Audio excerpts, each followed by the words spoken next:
Olá pessoal do Instituto de Filosofia da Universidade Federal de Uberlândia. Eu resolvi gravar esse vídeo especialmente para o nosso canal do YouTube e vou agradecer a sugestão do Ciro, do nosso querido Ciro, conhecido de todos. Agradecer pelo pedido, né, para que esse vídeo fosse colocado na nossa plataforma, né? Eu vou falar sobre experimentação e clínica médica, que é um assunto que ficou muito quente no ano passado e esse ano, muito por conta de discussões acerca de medicamentos, né, para pandemia e etc. Então, como existe uma interface entre essa noção de experimentação e a história da filosofia, eu resolvi tentar falar um pouco sobre a relação entre clínica, experimentação e filosofia, né? Então esse é o assunto geral desse livro. Eu vou estruturar essa apresentação em 5 partes, né? A primeira parte é sobre uma noção mais geral de experimento, né? A segunda parte é sobre experimento e clínica médica, que já começa uma certa especificação. Depois, em terceiro lugar, eu vou falar de algumas considerações históricas sobre o aparecimento do teste clínico randomizado, que é o dito padrão ouro dos testes de clínica. Vou discutir um pouco, vou explicitar um pouco com um pouco de detalhes esse padrão do teste clínico randomizado. E depois mostrar uma ponderação usando um caso muito famoso de um tipo de tratamento que surgiu ali por volta dos anos 80 e que está presente na literatura sobre o assunto, e aí isso já serve de conclusão para essa apresentação, né? Bom, então começando sobre a noção mais geral de experimento, a gente pode dizer que em linhas gerais, né, um experimento ele não pode ser confundido com a simples percepção, nem com nem mesmo com a experiência, né? Já que o experimento ele depende de uma preparação, né, de um arranjo, do estabelecimento de uma série de condições de modo a controlar a percepção ou experiência para que seja feito o teste de uma determinada hipótese, né? Então, eu vou tentar ilustrar essa noção geral de experimento com um exemplo famoso, né? Um exemplo que todo mundo provavelmente conhece, que é o caso do teste da afirmação anti-aristotélica no sentido de ser contrário a certas premissas da física de Aristóteles, né? A afirmação anti-aristotélica de Galilei, acerca da queda dos corpos leves e pesados que, segundo Galileu, segundo o pensador florentino, né, cairiam na mesma velocidade em direção ao chão se não fosse a resistência do ar. Não é? É uma coisa simples, todo mundo conhece essa afirmação e por alto todo mundo conhece essa discussão que basicamente opunha aristotélicos e proponentes da ciência moderna ali no início do século XVII, né? Que a afirmação na física aristotélica de que os corpos pesados caem com maior velocidade em direção à Terra, não é, do que os corpos leves, né? Essa é a tese, não é? E a antítese é dizer, olha, isso pode até ser verdade pelo que a gente enxerga, porém, se não fosse a resistência do ar, esses corpos cairiam na mesma velocidade, né? E, portanto, o que causa, né, a queda mais ou menos veloz não é se o corpo é mais leve ou mais pesado, né? Ao contrário do que afirmavam os aristotélicos. Bom, a percepção, né, que a gente tem ao ver uma pena caindo suave, lentamente, não é? Enquanto o martelo já bateu violentamente no chão, essa percepção em si mesma ela não é obviamente errada, né?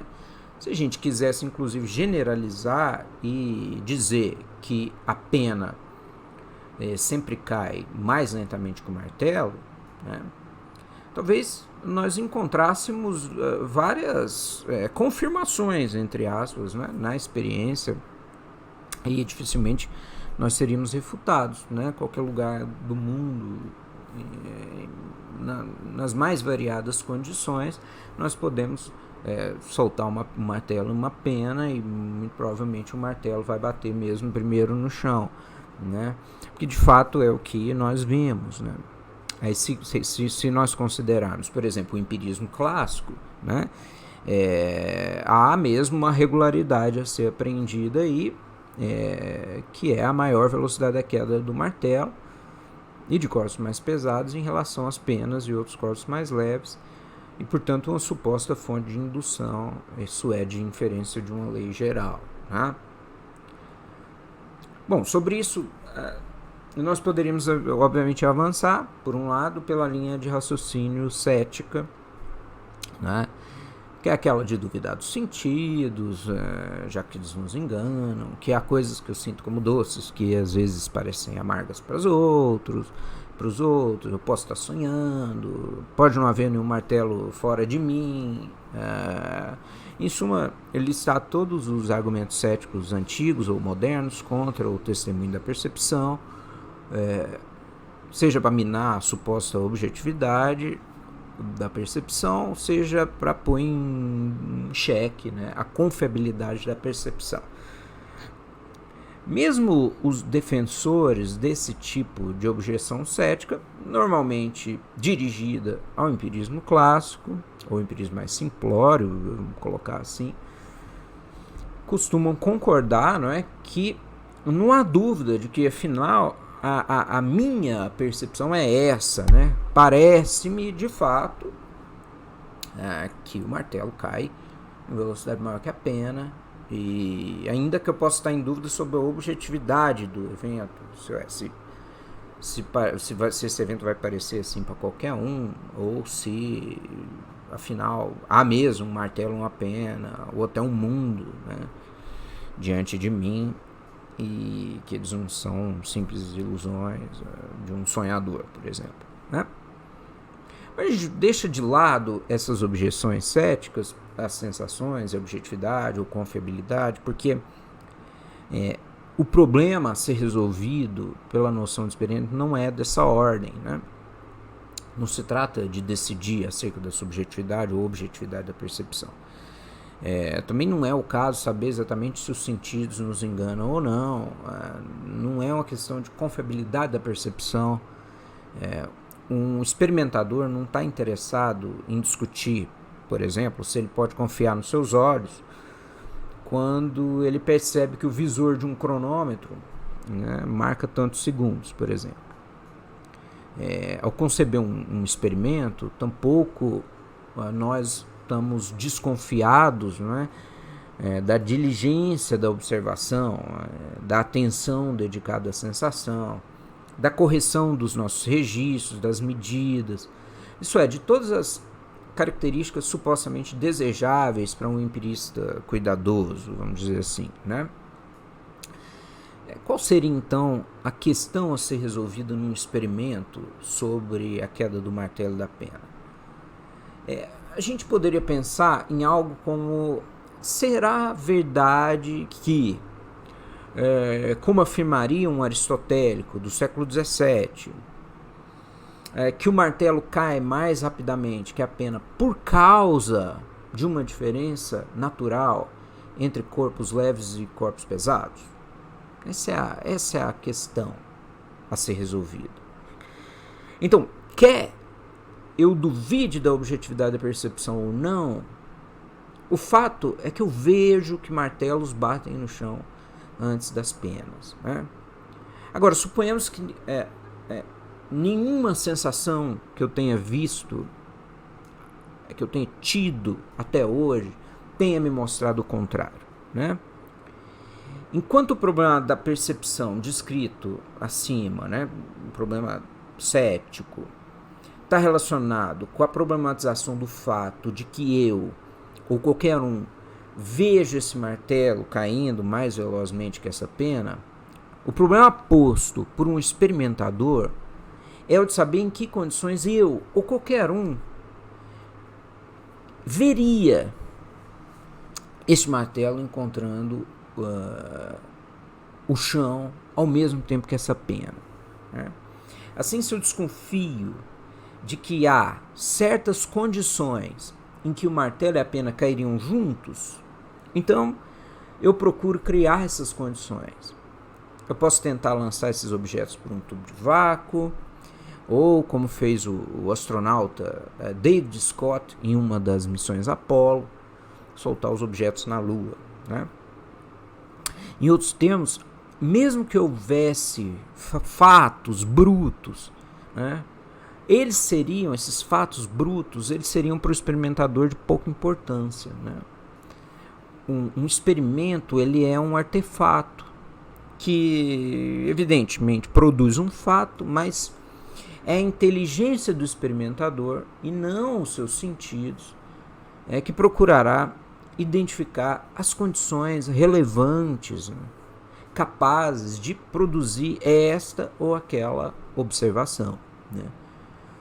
Como notam estudiosos como Russell Hanson ou mesmo o Alan Chalmers, né, a orientação de um experimento é teórico-dependente. Ou seja, a orientação depende de vários aspectos da concepção que o experimentador tem das condições relevantes envolvidas no experimento, né?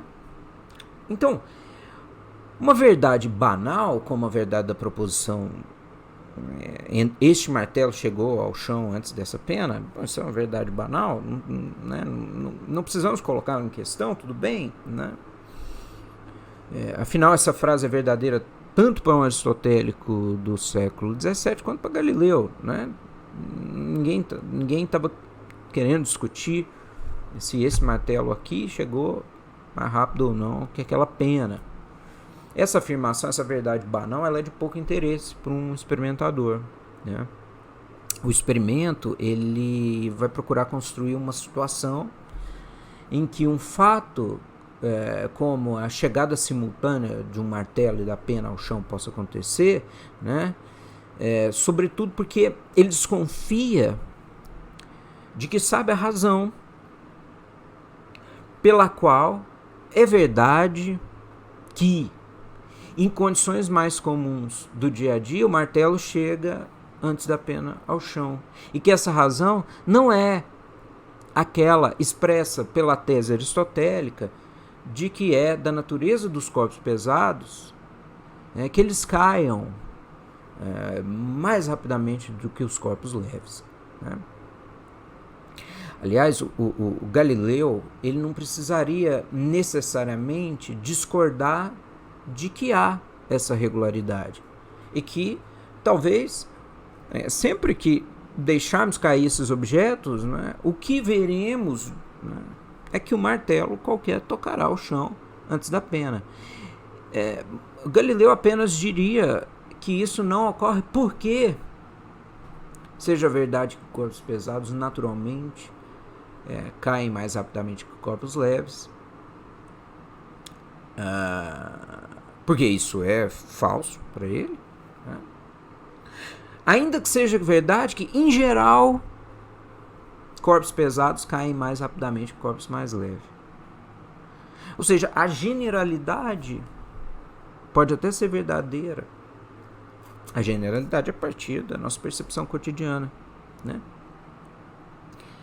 Mas a causa, a explicação, o porquê, né, da generalidade é a questão a ser resolvida. Então, enquanto um aristotélico transformaria uma regularidade em uma proposição sobre a essência dos corpos pesados,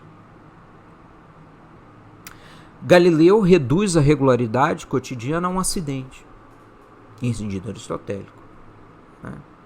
Não é mais da essência, é um acidente.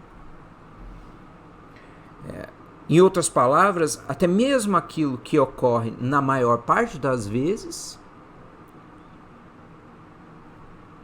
que é um termo caro ao aristotelismo, né? Hos epi topolou, né?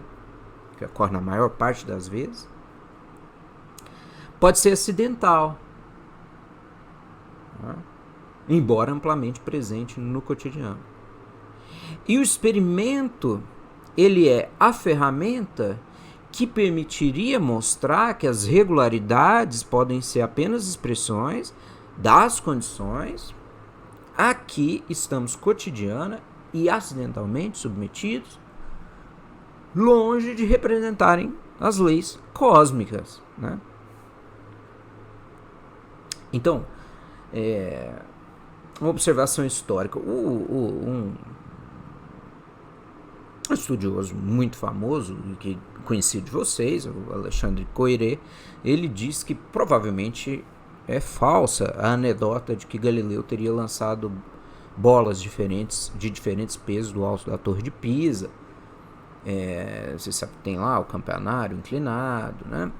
Lá em Pisa, a Toscana, na Itália, para mostrar que, quer dizer, é muito famosa essa anedota, né, de que Galileu teria feito um show ali em Pisa para mostrar para os aristotélicos incrédulos, né, que não havia essa suposta diferença de natureza entre os corpos pesados e leves quanto à velocidade, né, e aceleração da queda.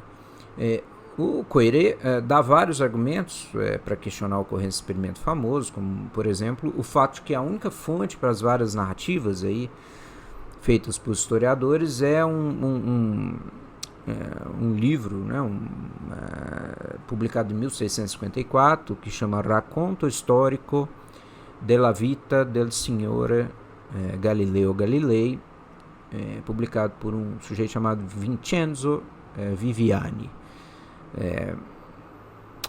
Esse relato, né, ele é conciso, né, o relato do Viviani.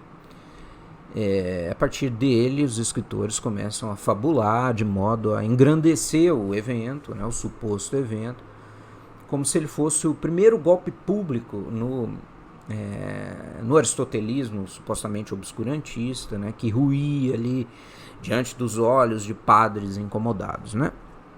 Entre os vários argumentos de Koyré, talvez o mais importante para o nosso objetivo aqui seja o argumento propriamente epistemológico, né? Mais do que os questionamentos históricos, né? A questão é que o experimento no campeonato de Pisa provavelmente não convenceria ninguém, porque a resistência do ar atuaria sobre as bolas, né, que, segundo alguns relatos, teriam entre 1 e 10 libras, aproximadamente meio quilo e 5 quilos. Né? Então, do ponto de vista físico, provavelmente não convenceria ninguém, porque não cumpriria o objetivo. Né? Na verdade, inclusive, a expectativa de um galileano com um experimento desse, um suposto experimento desse tipo, parece ser mesmo até oposta, né, ao que se crê comumente, né, que ele pretenderia observar os objetos chegando ao chão simultaneamente, né. O próprio Coiré, ele cita uma carta de um aluno de Galileu, o matemático Vincenzo Riccieri, que teria, de fato, feito o experimento na torre inclinada usando bolas de madeira, de chumbo, bala de canhão e de mosquete, né?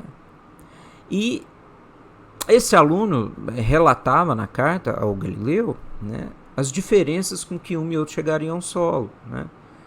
Então o Riccieri, ele testava, na verdade, a tese do filósofo jesuíta italiano, chamado Niccolò Cabel, que ousava afirmar que todos os corpos caíam, sim, na mesma velocidade, nesse sentido concordando com os galileanos, né? Mas ele se excedia, esse jesuíta, ele se excedia ao dizer que nem mesmo o ar, né, teria alguma influência no movimento que ele supunha acontecer, né? Então, e isso um galileano de fato não afirmava, né? Um galileano não diria que o ar não tivesse influência, né? Então, os experimentos no campanário de Pisa, né, levados a cabo por um aluno de Galileu, o Riccieri, eles não objetivavam mostrar que os objetos encontrariam o chão juntos, mas em tempos diferentes, devido à resistência do ar, contra a afirmação de um jesuíta, como o Cabel, de que chegariam juntos, apesar da resistência do ar, né? A verdade é que, se fosse concebido com a finalidade de mostrar a lei, da queda dos corpos e refutar as concepções aristotélicas, um experimento como esse da Torre de Pisa não estaria à altura do engenho de Galileu, né, como experimentador, já que, como observa o Coiré, o experimento era tosco por propósito, porque não eliminava o principal obstáculo para a observação desejada, que é a resistência do ar, né? Como se sabe, Galileu chegou a estabelecer a lei da queda como um movimento uniformemente acelerado, né, e também válida para qualquer corpo, né? Não obstante, valeu-se principalmente de um experimento muito mais bem estruturado, que é o famoso plano inclinado, em que ele deixava rolar bolinhas que tocavam pequenos sininhos, né? E Galileu reposicionou os sinos até que eles fossem golpeados pelas bolinhas em tempos regulares, né?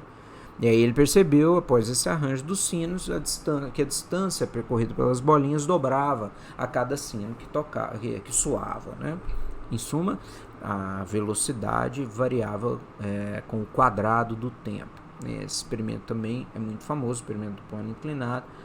Quem quiser ver aí como funciona, vai ao YouTube, o próprio YouTube aí, procura o experimento do plano inclinado, que vai ter uma ideia mais clara disso. Agora, como segunda parte, nós passamos a observações sobre experimento e clínica médica, ou seja, sobre experimentação, a ideia de experimento e clínica médica. Eu vou partir de uma afirmação da metafísica de Aristóteles, não é? Muito famosa também. Vamos ver em primeiro lugar o que Aristóteles tinha a nos dizer acerca da clínica médica já no século IV a.C. Ele diz lá na metafísica, né, que o ato de julgar determinado remédio, o ato de julgar que determinado remédio fez bem a Calhas, que sofria de certa enfermidade, e que também fez bem a Sócrates e a muitos outros indivíduos, é próprio da experiência. Então, a experiência é um julgamento, né? Ao contrário, o ato de julgar que todos esses indivíduos, reduzidos a unidade segundo a espécie, que padeciam de certa enfermidade, determinado remédio fez bem, por exemplo, aos fleumáticos, aos biliosos e aos febris, é próprio da arte. De fato, o médico não cura o homem, a não ser acidentalmente, mas cura Calhas ou Sócrates, ou qualquer outro indivíduo que leva um nome como eles, ao qual ocorra ser homem. Portanto, se alguém possui a teoria sem a experiência e conhece o universal, mas não conhece o particular, que nele está contido, muitas vezes errará o tratamento, porque o tratamento se dirige justamente ao indivíduo particular. Desses dois trechos da metafísica, é possível depreender com clareza a diferença entre clínica médica e ciência médica, a partir de algumas indicações. Vamos vê-las. A primeira indicação: a experiência com indivíduos é mais decisiva para a clínica do que a própria teoria, porque a relação entre o médico e o paciente envolve particularidades individuais. E a arte e a ciência nasce, por outro lado, de uma universalização a partir da experiência. Em outros termos, orientado para o universal, nós encontramos o cientista, que sabe a causa, o porquê do funcionamento do remédio. Agora, orientado para o particular, nós encontramos o clínico, que sabe curar indivíduos, porque tem experiência com vários pacientes, né? Também a gente vê aqui o Aristóteles, né, procurando descrever o modo como se estabelece a validade mais geral de uma terapia. Então, pela sensação, nós vemos que Cálias foi curado de um determinado remédio. Depois, vemos que o mesmo aconteceu com Sócrates e com outros. Essas várias memórias formam a minha experiência, a partir da qual eu poderia, em tese, generalizar e dizer que esse remédio seria bom para qualquer humano que sofra da mesma enfermidade, né? Naturalmente, poderia ocorrer que num determinado caso clínico o remédio não funcionasse bem, mas isso por si só não prejudicaria a generalidade estabelecida, porque na maior parte das vezes aquele remédio curaria, de modo que caberia ao médico, né, reconhecer aquele caso de falha de terapia como um acidente, né? É óbvio, então, que Aristóteles descreve nessa passagem um procedimento indutivo simples, né? Por um lado, a discussão clássica em filosofia da ciência, posta com clareza por Hume, né, que já no século XVIII argumentava que a indução é problemática, porque nada garante que o futuro será semelhante ao passado, ou seja, aos dados disponíveis agora, e que a ciência natural empírica seria composta de extrapolações sem fundamento sólido. Então, por mais que uma teoria fosse, entre aspas, confirmada pela experiência, nós nunca estaríamos seguros de que ela seria de fato verdadeira, já que a base, né, de inferência para a concepção da teoria seria meramente indutiva. Em suma, eu posso ser um europeu certo da verdade que todos os cisnes são brancos, né, até que eu saiba da existência de cisnes negros na Austrália, por exemplo. Eu posso, aliás, estar certo de que a teoria da relatividade de Einstein descreve corretamente o que ocorre no mundo, mas é possível imaginar eventos que põem a teoria contra as cordas, né? E essa desconfiança em relação à indução pensada como fonte de generalizações, a partir de uma base empírica, ela permanece, e a rigor uma teoria científica empírica está sempre em teste, né? É sempre possível conceber a possibilidade de que algum novo experimento venha a pôr a teoria em xeque, né? Ainda assim, como já antevia Aristóteles, apesar do problema da indução, evidentemente é necessário recorrer a algum procedimento indutivo para estabelecer a validade geral de um tratamento médico ou de um medicamento, né? Não se trata, no caso, de usar inferências indutivas com pretensões muito amplas, como o estabelecimento de leis naturais, universais, necessárias. É apenas de uma tentativa de inferir, por exemplo, que um medicamento funcionará num grupo mais vasto e, de preferência, semelhante àquele testado, né?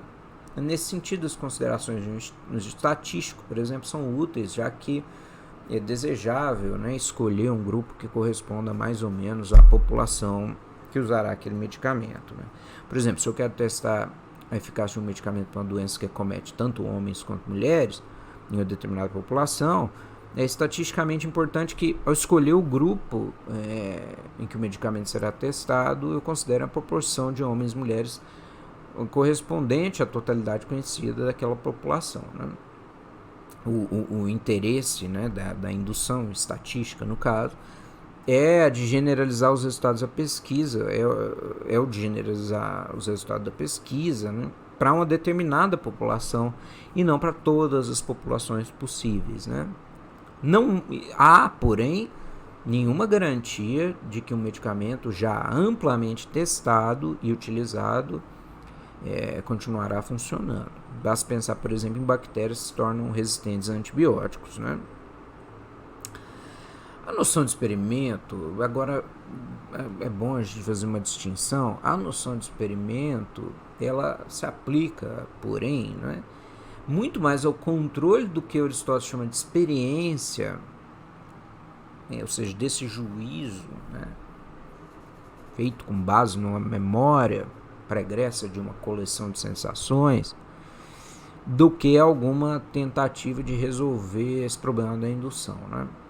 Se nós voltarmos a atenção ali para os critérios usados para saber se uma determinada terapia funciona ou não, nós vamos reconhecer que um problema mais fundamental nesse caso está ligado ao fato de que é bastante difícil estabelecer as relações de causa e efeito envolvidas, né? Sobretudo porque há sempre um número muito grande de condições a considerar, né? Vamos recordar o caso da disputa entre Galileu e Aristóteles. É fato que o martelo toca o chão antes da pena, mas por quê? A causa é a resistência do ar, no caso de Galileu, ou a essência de cada corpo, no caso de Aristóteles. Quanto à clínica, né, podemos retornar ao texto da metafísica de Aristóteles e perceber que a base para a indução de que tal remédio curará é uma sensação supostamente simples, né, de que todavia contém, essa sensação todavia contém embutida a atribuição irrefletida de uma relação de causa e efeito. Porque o estagirita, o Aristóteles, ele diz algo como: este remédio curou o cara de tal enfermidade, e esse remédio também curou Sócrates e outros. Se a indução como tal leva a alguns problemas, isso é, não podemos garantir a inferência universal a partir de uma coleção de particulares, né? Também pode ser que a própria base para a indução, que é a coleção de sensações que forma a experiência, tenha sido colhido de modo acrítico, né? O que está em jogo para determinar se tal terapia funciona é, fundamentalmente, o problema de como eu venho a saber que, de fato, foi esse remédio e não a boa alimentação ou o bom equilíbrio dos humores, né, que curou Calha, Sócrates, etc. Em outras palavras, nem sempre é fácil saber, por exemplo, o que acabou com a sua dor de cabeça, né? Talvez seja cafeína com dipirona, mas pode ser que a dor passasse sozinha. Se você estava gripado, por exemplo, você tomou um chá de alho e melhorou, pode ser que você atribua a melhora ao chá, mas quem sabe se a gripe já estivesse indo embora, né? É esse, então, o problema da evidência clínica em um de seus aspectos mais importantes, né? Isso é, o da eficácia. Como saber se eu não estou atribuindo apressadamente a causa da cura a tal remédio quando eu afirmo, sem me questionar, que esse remédio curou Calha, Sócrates e outros? É óbvio que esse problema é geral e vale para qualquer relato de experiência pessoal com algum remédio ou terapia milagrosos, né? Embora eu e outros nos sintamos curados, né, como produzir um experimento capaz de nos dar indícios mais seguros de que um remédio ou terapia foi a causa, né? É para responder a esse tipo de problema que há, a partir dos anos 30 do século XX, o desenvolvimento do método que hoje é conhecido como teste clínico randomizado. Esse método não é o único, talvez não seja sempre exigível para aumentar a confiabilidade de um medicamento, e também testes randomizados não são usados só em medicina, né? Mas como nosso interesse é aqui o de falar sobre a relação entre experimento e clínica,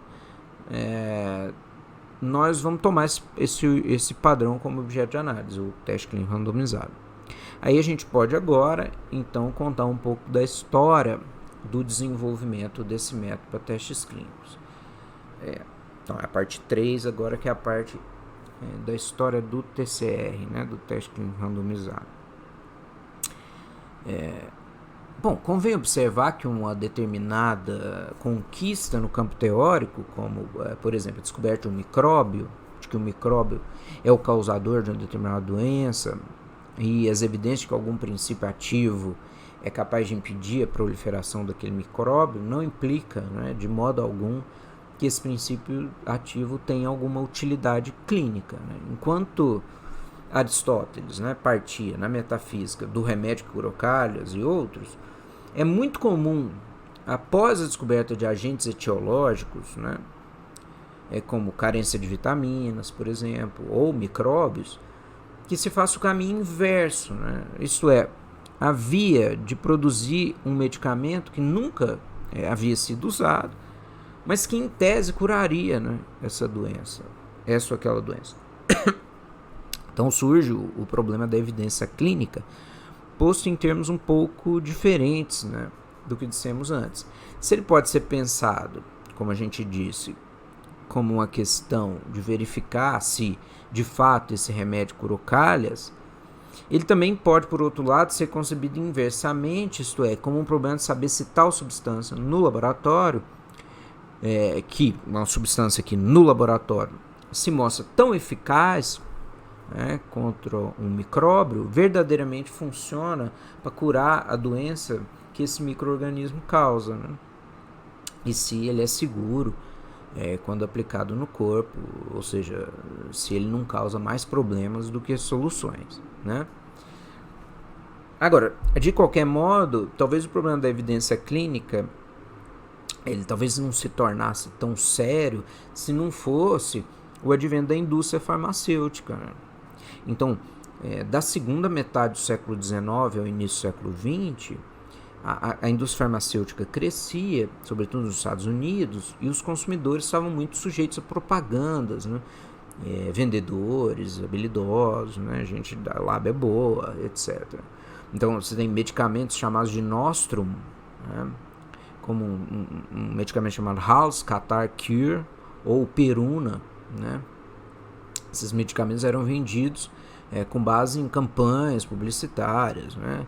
A ideia de um nostrum, ou nostrum remedium, né, é exatamente a de um medicamento vendido amplamente, sem receita médica, amparado por muita propaganda e etc. Em geral, são remédios que prometem a prevenção e cura de várias doenças, né, a partir de uma retórica cheia de jargão cientificista, mas que até então não se sabia se eram seguros ou eficazes, né? Então, ali nós estamos num momento de farra da propaganda da indústria farmacêutica, né? Um evento importante, né, na história do desenvolvimento de testes clínicos foi a publicação, em 1906, pelo um jornalista chamado Samuel Hopkins Adams, né, de uma série de artigos chamada The Great American Fraud, quer dizer, a grande fraude americana, em que esse jornalista ele expunha problemas desses alegados remédios, né? Sobre Peruna, por exemplo, um médico teria dito ao jornalista, ao Adams, né, que esse medicamento seria semelhante a uma mistura de vermute, gin, bebida mesmo, e bitter, né? Baratos, talvez um pouco diluídos, um pouquinho de água. E essa mistura vinha acompanhada de promessas de cura, quer dizer, cura erisipela, joanete, úlcera, brotoeja, malária, tuberculose, e ainda prevê queda de cabelo, envelhecimento, varíola, insolação, miopia, tudo isso descrito no rótulo, né? O jornalista ele também põe em dúvida a segurança de alguns medicamentos vendidos livremente, né? Essa série de artigos, né, de 1906 levou a um ato, né, do Congresso americano, o Pure Food and Drug Act, que é uma lei publicada, né, pelo Congresso em 1906 e que proibia ou limitava uma série de medicamentos, e essa lei é a precursora da criação da famosa FDA, que é o Food and Drugs Administration, que é digamos, a Anvisa lá dos Estados Unidos, e a criação aconteceu aí no mesmo ano, né? Perceba que a nossa Anvisa foi criada nos anos 90, né? Bem depois, né? Agora, um ano antes, né, a Associação Médica Americana havia criado o Pharmacy and Chemistry Council, um conselho de farmácia e química, né, liderado pelo médico alemão Thorald Zollmann.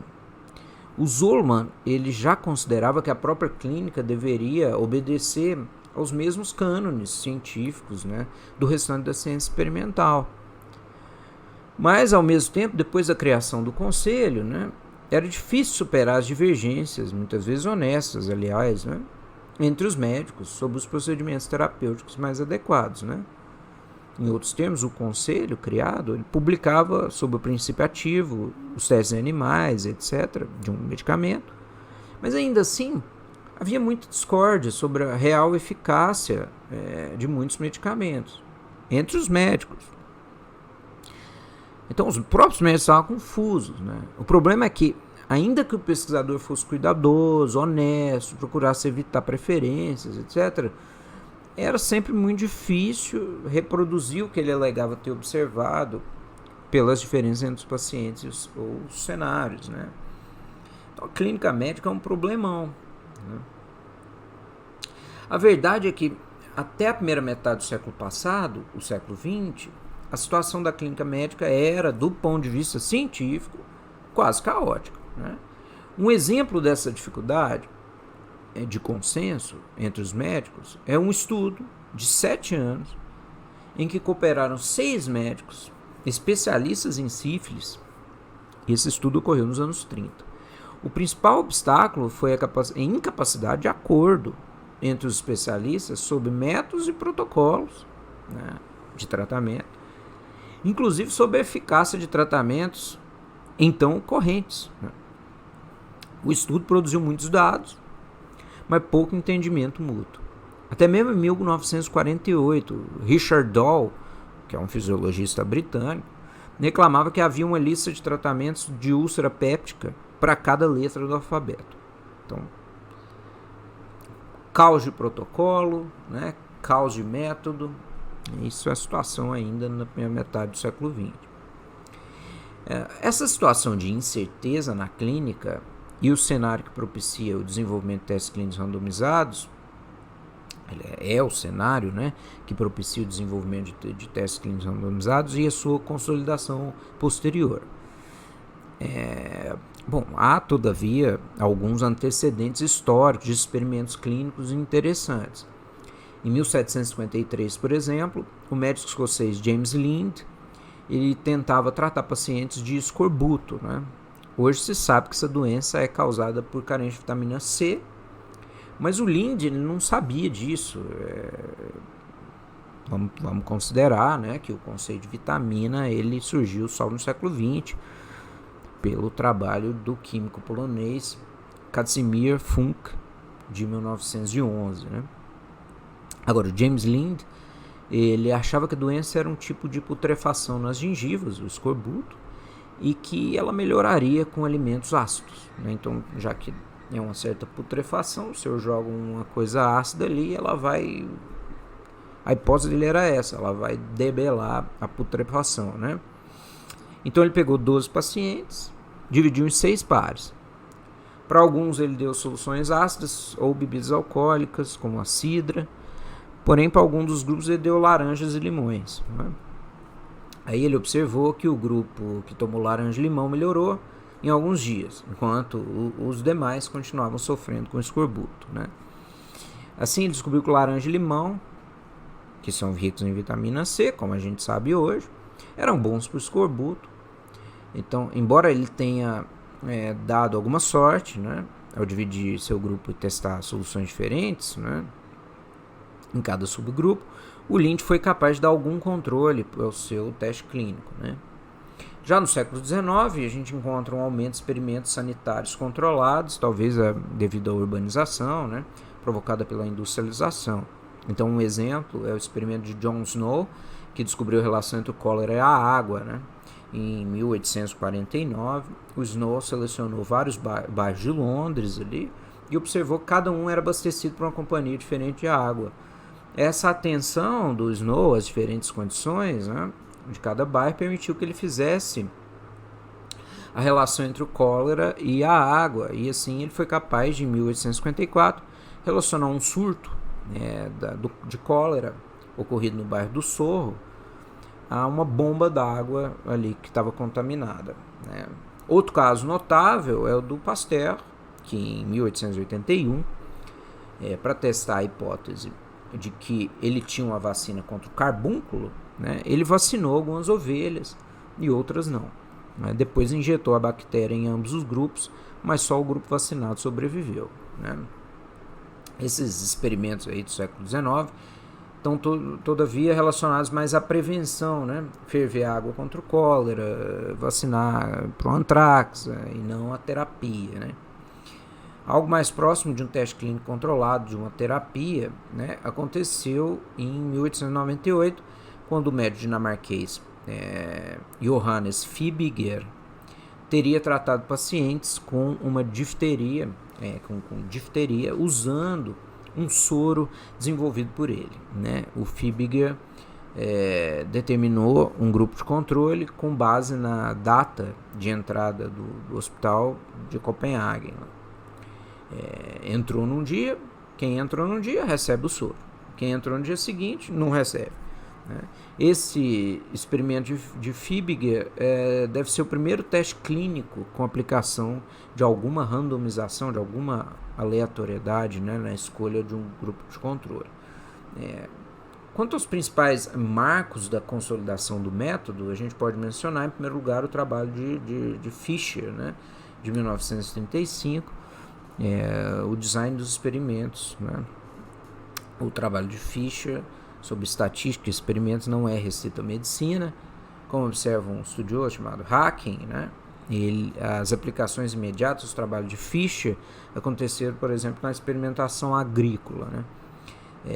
Além disso, a ideia de aplicar aleatoriedade e cálculo das probabilidades à experimentação tinha antecedentes no século XIX, por exemplo, com o próprio Peirce e o assistente dele, o Jastrow, que em pesquisa sobre psicofísica. Né?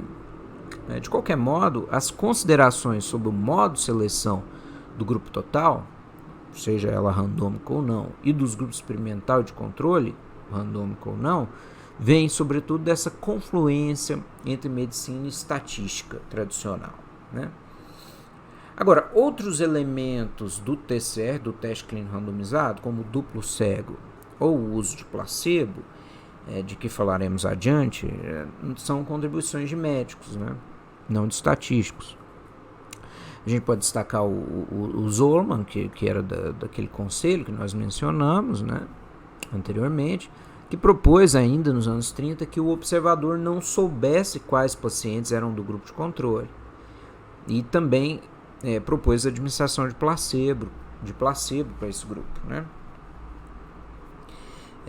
Para o grupo controle. Em suma, é possível dizer que o modelo, né, do TCR tenha surgido nos anos 30 do século passado pelo trabalho conjunto de médicos e estatísticos. Né? Bom, agora na parte 4 nós podemos falar um pouco sobre o próprio padrão do TCR. Né? O padrão de testes clínicos randomizados envolve alguns elementos que nós vamos tentar analisar um por um aqui. Primeiro, ele envolve um universo de pacientes estatisticamente representativo, a separação de um grupo experimental e de um grupo controle, que essa separação ocorra de modo aleatório, que é a ideia de randomizado, randomized, e a administração de placebo para um dos grupos, né? E o duplo cego, isso é, que nem os médicos nem os pacientes saibam quem tomou placebo e quem não tomou. Né?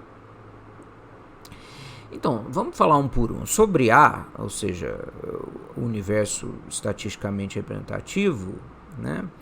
O ideal é observar um número maior, quantitativamente mais próximo do total da população e representativo, ou seja, qualitativamente mais próximo do total da população de pacientes, né?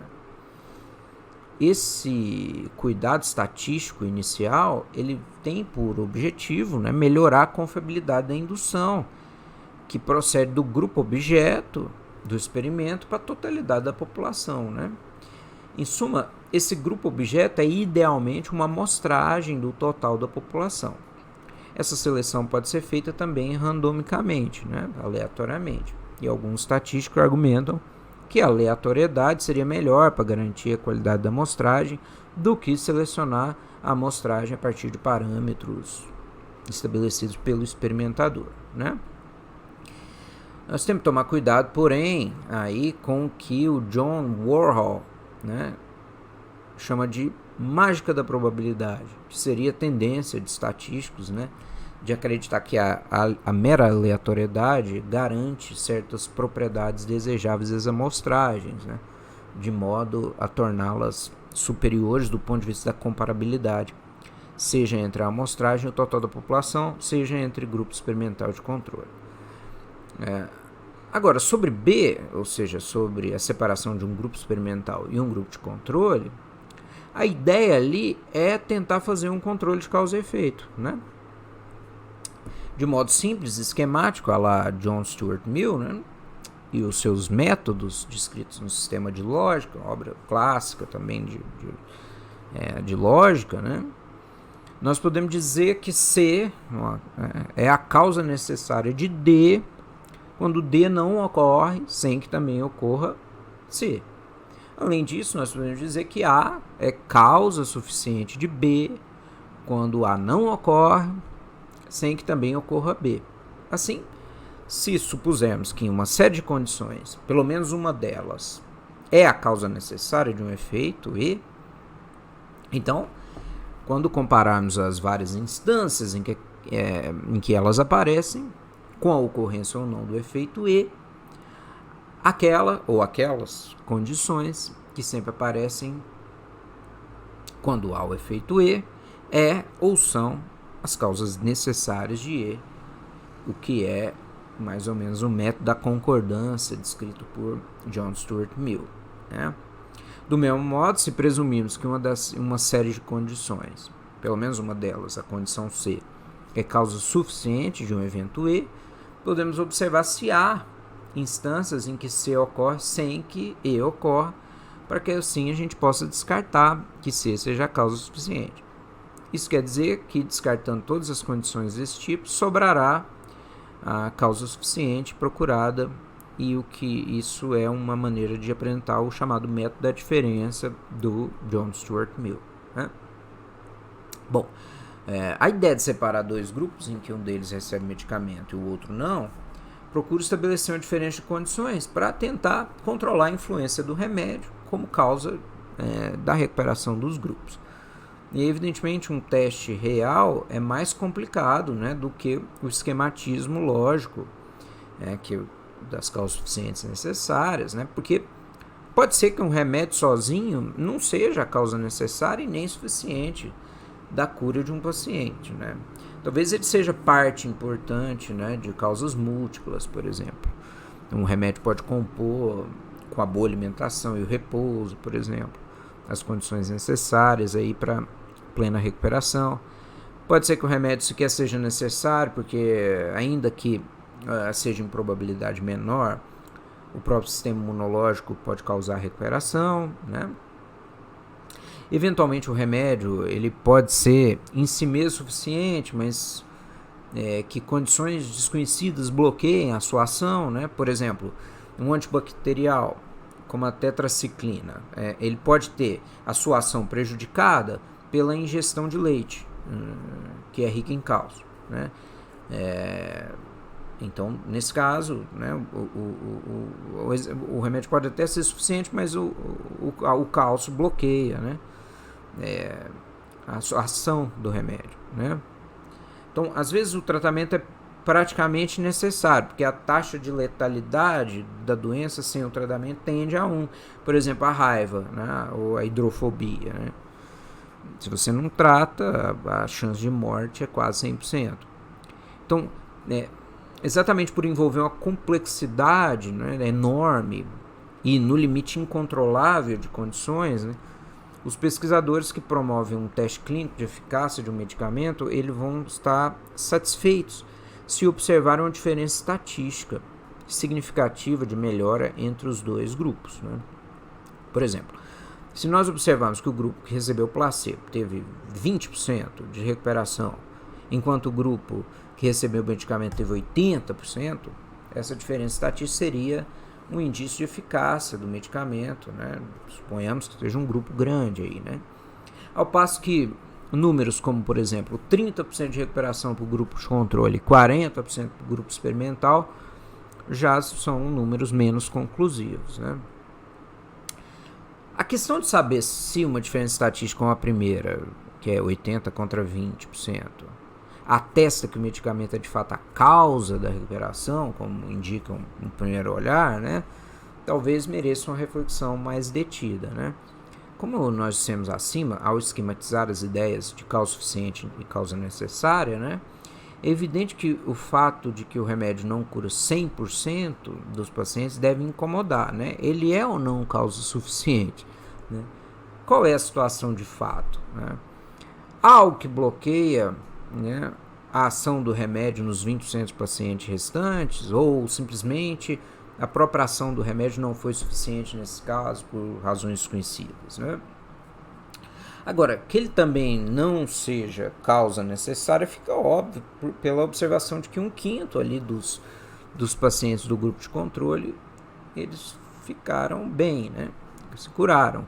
Então, se não é claramente causa necessária e nem suficiente, como concluir que o remédio é a mesma causa, né?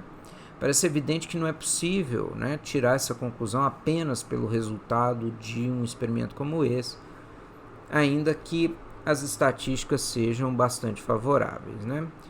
Então pode ser que ele seja parte da causa, enfim, né? Ainda assim, então, a alta taxa de recuperação observada do grupo experimental parece indicar que há circunstâncias em que, de fato, o remédio ou compõe uma série de causas, uma série de condições suficientes para a recuperação, ou ele é realmente causa suficiente, embora possa haver circunstâncias em que a causa é anulada, né? Por exemplo, no caso do bloqueio da ação da tetraciclina pelo cálcio, né? Alguns poderiam dizer, em primeiro lugar, que se ele pode ser bloqueado, então ele não é causa suficiente, né? Porém, a causa, né, em questão não é a mera injeção ou ingestão, né, do remédio, mas a esperada ação, né, do medicamento no corpo. É essa a condição que serviria de causa, né? Agora, ao bloquear a ação, a causa esperada simplesmente não é verificada, né? Agora, um experimentador não pode ter certeza se o remédio de fato agiu, né, ou não em cada paciente apenas porque ele sabe que a substância foi injetada ou ingerida, etc. Em suma, é verdade que a determinação do grupo experimental de controle tem como finalidade a diferenciação das condições, de modo que a causa esperada, a ação do medicamento, seja verificada, né, em um grupo e não em outro. Não obstante, a simples administração do medicamento para o grupo experimental não é garantia de que a ação tenha de fato ocorrido naquele grupo, né? Há filósofos da ciência, tá, que argumentam, erroneamente, a meu ver, que a escolha aleatória desses grupos, experimental e controle, aliada à diferença de probabilidade verificada, uma frequência como aquela de 80 contra 20, por exemplo, garantem a possibilidade de inferir que o remédio é a causa. Segundo eles, a aleatoriedade, né, a randomização, ela embaralha as condições de tal modo que seria então possível confiar no poder causante da ação do remédio. Agora, isso aí parece um caso claro da mágica da probabilidade, né? A randomização, ela não parece ter nenhuma importância, né, na questão das condições relevantes para determinar as relações de causa e efeito, né? Embora ela tenha talvez outras funções epistêmicas importantes, como nós vamos observar ainda. Porém, como nós dissemos acima, né, ao avaliarmos o resultado, é difícil negar que o remédio seja pelo menos parte de uma série de condições suficientes para o efeito esperado, né? Ainda assim, se nós formos rigorosos, O máximo que poderíamos dizer é que a diferença de probabilidade observada entre os dois grupos sugere que o remédio seja, pelo menos, parte de uma série de condições suficientes para a ocorrência do efeito esperado, a cura. Afinal, é sempre possível e fácil para qualquer filósofo que conheça um pouco da tradição cética colocar em questão a necessidade de qualquer conclusão que se possa extrair deste ou daquele resultado. Por exemplo, não é impossível, né, ainda que alguém possa conceder que seja implausível, né, que 80% do grupo experimental tenha um sistema imunológico semelhante, né, ao daqueles 20% curados no grupo de controle e que o remédio como tal não tenha efeito nenhum, né? Então, a repetição do experimento com grupos maiores, com resultados semelhantes, a consciência do mecanismo de ação também, né, adquirida em um esforço teórico anterior à clínica, né, ao teste, os testes em animais, etc. Todo esse conjunto de evidências, né, aliado ao teste clínico randomizado em questão, poderia talvez melhorar a nossa confiança no poder causal do remédio, mas evidentemente o ceticismo ele vai ter sempre seu ponto, né? Evidentemente o ceticismo, essa insistência cética, uma observação, um parêntese, né, sobre essa insistência cética pode ser usada inclusive de modo seletivo, meramente retórico, com fins ideológicos, por exemplo, sobretudo quando você não quer aceitar, né, que um determinado medicamento não funciona, por exemplo. Você sempre pode recorrer à ideia de que, bom, não sabemos, podemos continuar em dúvida e etc. Né? Obviamente o que está em jogo aqui, e sempre que se discute esse problema do valor epistemológico, né, é o apego à noção clássica de ciência como demonstração a partir de verdades necessárias, segundo o modelo da geometria. Né? Resistir a essa oposição clássica e bem marcada entre episteme e doxa é, em geral, um prazo simples para um filósofo treinado. No caso da clínica, e talvez em outros casos também, como argumentam os defensores da concepção de ciência como senso comum crítico, né? Nós podemos, outro parênteses, uma defensora famosa dessa posição do senso comum crítico é a nossa querida Susan Haack, professora nos Estados Unidos. Tem um livro muito interessante sobre o assunto, chama Defending Science, Within Reason. Quem quiser, procura para comprar, etc. Nós podemos, então, afrouxar essas rédeas, né? No caso da clínica, essas rédeas curtas da ciência clássica, do universal e necessário, já que a finalidade da clínica é eminentemente muito mais prática, portanto, curar do que teórica, né? Determinar necessariamente, né, causas necessárias e suficientes. Aliás, mesmo se perguntássemos, né, ao principal proponente da concepção clássica a que recorremos, a concepção clássica ciência, a saber, o autor dos Segundos Analíticos, Aristóteles, né, talvez ele concordasse que a clínica admite uma série de acidentes e não estaria plenamente sujeita à ciência, já que não há ciência do acidente, né? E isso podemos depreender do próprio texto citado na metafísica, né? A ciência é sobre o universal, não sobre o particular, em que incide o problema clínico, que o problema clínico está no particular. Obviamente, os métodos de teste clínico procuram dar certas orientações universais ao médico artista, né? Técnico. Mas, embora confiram certo valor epistêmico ao julgamento sobre a eficácia de um medicamento, eles são feitos exatamente por causa das incertezas envolvidas na complexidade da natureza, né? O próprio apelo à estatística nasce da incerteza, né? Ninguém que fosse capaz de descrever as condições iniciais, todas as forças envolvidas, né, no lançamento de um dado, recorreria à probabilidade para apostar algum dinheiro em um determinado número, né? Então, nasce da incerteza mesmo, né? Então, sobre C, né, que é, no caso, Estamos descrevendo e estamos discutindo ponto a ponto do que caracteriza das propriedades do padrão de teste clínico randomizado. E o elemento C é que a separação do grupo experimental e grupo controle ocorra de modo aleatório, né? Ou seja, é melhor sortear, né, do que escolher a dedo. Então, sobre esse elemento do TCR, embora, como eu já tenha dito, alguns estatísticos argumentem que a escolha aleatória dos grupos ela atua aí como um croupier que embaralha as condições à revelia do experimentador e, por isso, garanta a comparabilidade entre os grupos, né? A meu ver, a randomização não tem esse poder, né? O que é a comparabilidade? A ideia de que esses grupos fiquem mais ou menos, quer dizer, você possa comparar esses grupos, né, sem se preocupar muito se eles são muito diferentes um do outro, né? Na verdade, a randomização pode até atrapalhar. Por exemplo, nada obsta, né, que a escolha aleatória, né, separe dois grupos de modo que um deles tenha mais mulheres que homens, por exemplo, ou mais hipertensos, ou mais diabéticos, né? Isso é, determine-os em condições que talvez um médico atento saiba, ex post, ou seja, depois da randomização, que são enviesadas, né? Então, pode ser que a randomização mantenha alguns vieses que o médico, obviamente, percebe, né? E o estatístico não, né?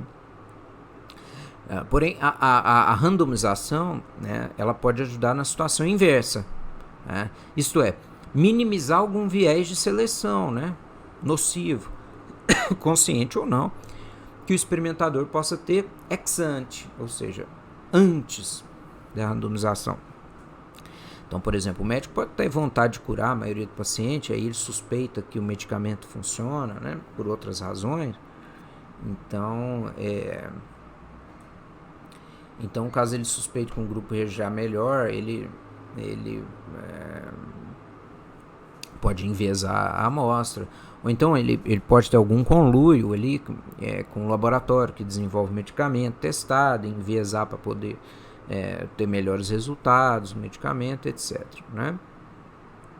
Então, a pergunta óbvia, né, diante dessa situação é por que seria melhor eliminar o viés ex ante, ou seja, antes da randomização, se corremos o risco de introduzir um viés ex post, ou seja, um viés posterior. É que a natureza do viés de seleção ex ante é, digamos, muito mais fundada na vontade do que no intelecto, né? O médico, ele pode querer curar mais paciente, querer beneficiar um laboratório, que o pague bem, etc. Agora, a randomização para determinar os dois grupos ajuda a eliminar esse tipo de viés de seleção voluntarista, que é ex ante, que é propício, né, por exemplo, para fraude. Na prática, a randomização elimina, por exemplo, discussões desnecessárias entre médicos que possam acusar-se reciprocamente de algum viés desse tipo. Agora, do ponto de vista cognitivo, algumas condições parecem, obviamente, prejudicar a comparabilidade entre os dois grupos, mas não creio que a randomização seja capaz de eliminá-las e tampouco parece possível determiná-las todas a priori, né? O viés de seleção intelectualista, conhecido, ele pode ser eliminado até mesmo depois da randomização. Então, se os experimentadores concordarem, né, que depois do sorteio remanesce alguma falta de balanceamento de condições entre os dois grupos, talvez eles possam reorganizá-los, repetir o sorteio, né? Ainda assim, mesmo que nenhum viés conhecido persista, não será possível para os experimentadores, né, garantir que nenhum viés de seleção desconhecido, né, ainda esteja presente após a separação para eles satisfatória do grupo experimental de controle, né? Agora, sobre D, que é a questão do placebo, né, a gente pode se perguntar, então, mas por que a gente não poderia simplesmente deixar o grupo de controle sem tomar nada, né? Afinal, nesse caso, do ponto de vista da condição eliminada, né, objetivamente, a esperada ação do remédio, nada muda, né? No grupo experimental haveria a ação, em tese, né, do remédio, e essa ação não seria verificada no grupo controle. Mas a recusa de dar placebo ao grupo de controle não representaria uma condição introduzida no grupo de controle, isto é, o fato de que, nesse caso, um grupo sabe que não está sendo tratado enquanto o outro não sabe.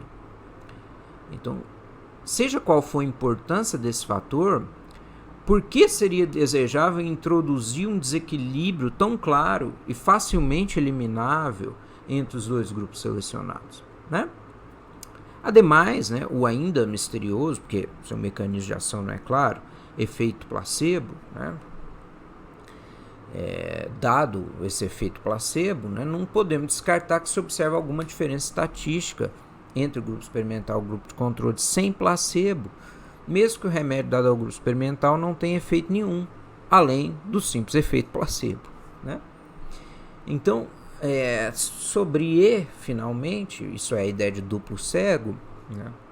A razão principal parece ser exatamente a tentativa de eliminar possíveis influências psicológicas para algum paciente que acredite ali receber o medicamento e também dificultar a introdução de vieses quando for o momento em que os experimentadores avaliarão os resultados, né?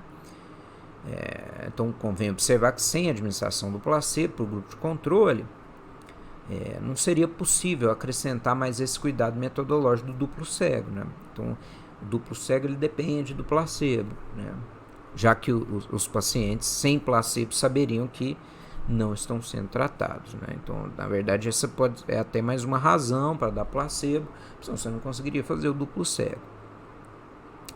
Então, explicados aí os elementos do método, né, vejamos algumas discussões comuns a respeito dele. Agora, vamos já a parte 5, que vai funcionar como conclusão. Não, pelo menos desde a publicação do livro do Fisher, já referido, The Design of Experiments, o design dos experimentos, há uma ideia corrente, sobretudo entre estatísticos chamados não bayesianos, né, de que o teste clínico randomizado é epistemicamente superior em qualquer caso, e também que nenhum tratamento deve ser validado pela comunidade médica sem que tenha passado por um teste clínico randomizado. Assim, alguns pesquisadores se veem justificados a rejeitar até mesmo testes que pareçam fornecer boas evidências, porque esses testes não obedecem ao padrão do teste clínico randomizado. Essa automatização do senso crítico, né, com base em um padrão metodológico, parece ser um tanto nociva, né? Tanto a ciência quanto a clínica. É verdade que o TCR, né, o teste clínico randomizado, é um padrão construído por várias inteligências e, em várias situações, ele parece mesmo ser mais confiável que, por exemplo, testes historicamente controlados, né? Porém, há pelo menos dois problemas que podem advir de posturas de rejeição irrefletida de evidências clínicas que não obedeçam ao padrão do TCR, e esses problemas são dois, um cognitivo e outro ético. O problema cognitivo é que a rejeição de evidências fortes, apenas porque elas não foram produzidas por testes concebidos a partir do padrão do TCR, e outro problema, além dessa rejeição de evidência, é a insistência em fazer mais testes com grupos de controle e, por isso, deixar de curar pacientes quando um tratamento parece, obviamente, benéfico, né? Um exemplo paradigmático presente na literatura sobre o assunto e que é capaz de evidenciar esses dois problemas é o caso do uso da ECMO, né, que é oxigenação por membrana extracorpórea para bebês com hipertensão pulmonar persistente, né? A oxigenação por membrana extracorpórea consiste em oxigenar e remover o gás carbônico do sangue do paciente, ao fazer o sangue circular fora do corpo, passar por uma membrana que faz o trabalho da oxigenação e então retornar ao corpo, de modo que a oxigenação por membrana extracorpórea faria basicamente o trabalho que os pulmões imaturos do recém-nascido doente não conseguiam fazer, né? Bom, ocorre que no início dos anos 80, um estudo de Bartlett e colegas mostrava que a oxigenação por membrana extracorpórea conseguia melhorar a sobrevida dos recém-nascidos, de modo que esse tratamento trocaria uma taxa de mortalidade de 80% antes do advento para outra de apenas 20%. Então, se antes 8 em cada 10 bebês com o problema da hipertensão pulmonar persistente morriam, depois da introdução da ECMO, essa taxa cai para apenas 2 em cada 10. Porém, esse estudo ele era histórico apenas, quer dizer, ele baseava na observação da taxa de mortalidade pela hipertensão pulmonar antes e depois do advento do tratamento. Mas esse estudo não estava no padrão do TCR, né? A comunidade médica não aceitou os resultados do Bartlett e al., né? E eles resolveram fazer um estudo mais próximo do TCR. Né? Então vamos separar um grupo controle, bebês ali, outro grupo que seja experimental, né? Vamos nos aproximar do padrão do TCR. Agora, qual o problema? O problema que surge agora é ético, né? Se havia evidências fortes, mesmo que não seja no padrão TCR, de que a oxigenação por membrana extracorpórea salvava mais bebês, então por que deixar um grupo sem tratamento, né? Aí os pesquisadores tentaram uma alternativa que é chamada de Randomized Play the Winner, para tentar minimizar o problema ético. Como que ela funciona? Em uma urna, eles colocariam inicialmente uma bola vermelha e outra branca, né? Se retirar a bola vermelha, o bebê vai ser tratado com oxigenação por membrana extracorpórea. Se retirar a bola branca, o bebê vai receber o tratamento convencional.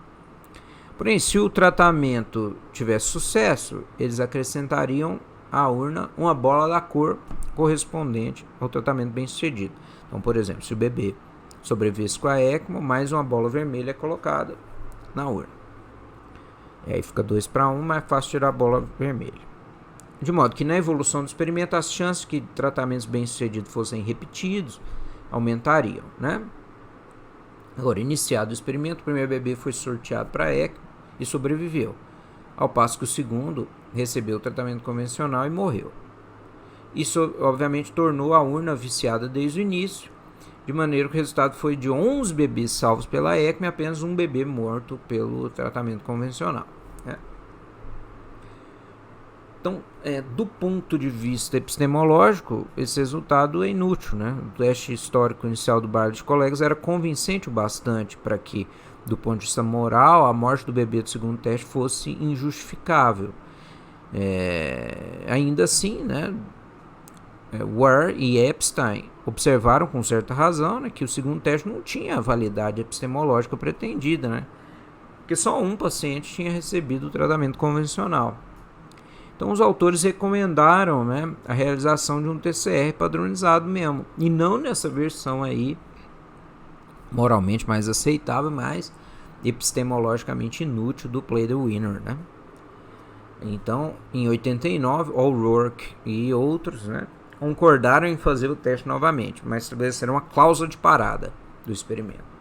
Então, uma vez atingida 4 mortes em qualquer um dos grupos, seja um controle ou experimental, o tratamento não seria mais feito. Bom, iniciado o experimento de 19 pacientes, 9 receberam a oxigenação por membrana extracorpórea, sobreviveram todos. E 10 receberam o tratamento convencional e 4 morreram, 6 sobreviveram. Assim foi atingida a cláusula de parada para o tratamento do grupo controle e 20 pacientes esses foram tratados com a ECMO, com a oxigenação, só um morreu. Ainda assim, alguns estatísticos, como Stuart Pocock, chegaram a comentar o estudo de O'Rourke e colegas, dizendo que, afinal, ainda seria necessário fazer mais testes para colher evidências mais conclusivas sobre a eficácia da ECMO para bebês com hipertensão pulmonar persistente. Bom, o que esse exemplo mostra? Em primeiro lugar, que nem sempre um teste historicamente controlado é uma evidência tão pobre que não possa orientar a clínica com sucesso. Em segundo lugar, que um TCR pode envolver sérios problemas éticos a ponto de que um preciosismo teórico, muitas vezes fundado num automatismo pseudocrítico, falsamente crítico, pode ter consequências desastrosas, né? Diante disso, podemos voltar aos princípios que nos orientaram desde o começo. Se é verdade, por um lado, que o teste clínico randomizado tenha sido concebido para orientar uma clínica médica caótica e epistemologicamente muito deficiente que reinava na primeira metade do século XX, por outro lado, não é verdade que um teste clínico randomizado seja a única evidência confiável para orientar a clínica médica, que principalmente é mais prática que teórica, como já intuía quem? O Aristóteles. Evidentemente, porém, nossa cautela com relação ao teste clínico randomizado não serve de modo algum para desmerecer essa conquista metodológica e muito menos para desacreditar o valor epistemológico dos testes clínicos, que, como já dissemos, surgiram de necessidades históricas. Embora nós tenhamos abandonado ideias clássicas da ciência como um celeiro de verdades universais necessárias ou como uma atividade capaz de determinar inequivocamente causas necessárias suficientes, também não parece razoável defender que a situação da clínica continue tão caótica quanto no início do século XX, de modo que ainda estejamos justificados a colocar em pé de igualdade, do ponto de vista epistemológico, medicamentos ou terapias sem testes mais rigorosos e tratamentos testados segundo padrões metodológicos como o teste clínico randomizado. É isso, pessoal. Um abraço para vocês que estão aí no canal do Instituto de Filosofia da UFA. Até mais.